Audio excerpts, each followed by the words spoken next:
Disney is absolutely terrified as their empire is collapsing, as they continue to get worse news day after day. And today we have some hilarious things to get into because the writer of Ant-Man 3, Quantumania, he is now having an absolute meltdown over the failure that this film was. And indeed, it was a total flop in the box office in the grand scheme of things. Of course, they were all celebrating the opening weekend of this film and saying, oh, it's such a huge success, over $100 million, all of this stuff. But man, the drop off for this film is astronomical, okay? As you can see here, it is now at a point where on Monday of this week, it made on average just $390 per theater.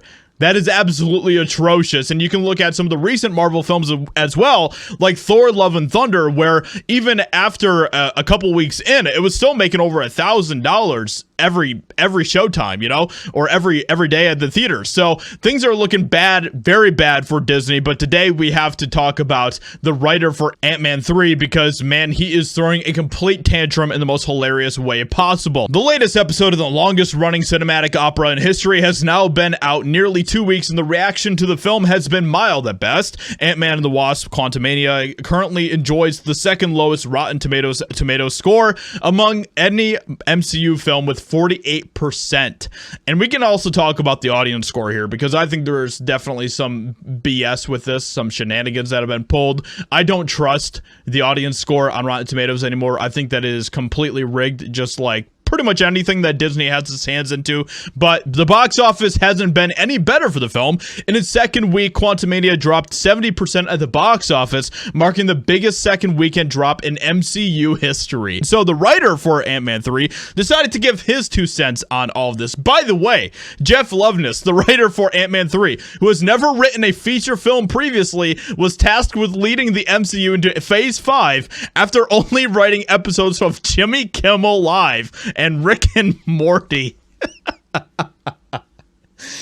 This was the guy that they decided to, allow to, lead the way for Marvel for the future. But let's be honest, the writers for Marvel are basically just the people that write the prompts for the AI to write the scripts for their films. I mean, it doesn't really matter who's the writer for Marvel these days anymore. Anyway, Jeff Loveness said, "To be honest, those reviews took me by surprise. I was in a pretty low spot. Those were not good reviews, and I was like, what the? That's what he had to say about all of the terrible reviews for Ant-Man and the Wasp.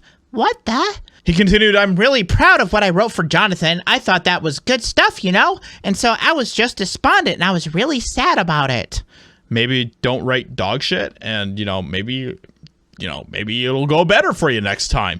Despite the results of a cinematic flop, Loveness said that he got in better spirits after he attended a public screening of the film and listened as audience members laughed at many of the jokes he added to the script, which, for me, when I went to the theater, barely anybody was laughing, okay? People used to guffaw all the time at all of the Marvel films back in the day.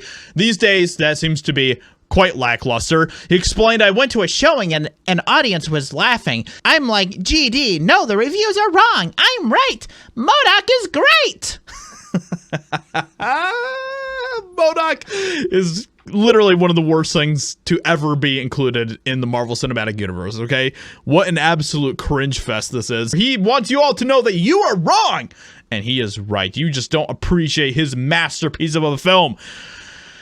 So with that being said, hope you guys enjoyed. Leave a like, subscribe, and I'll talk to you all in another video very soon.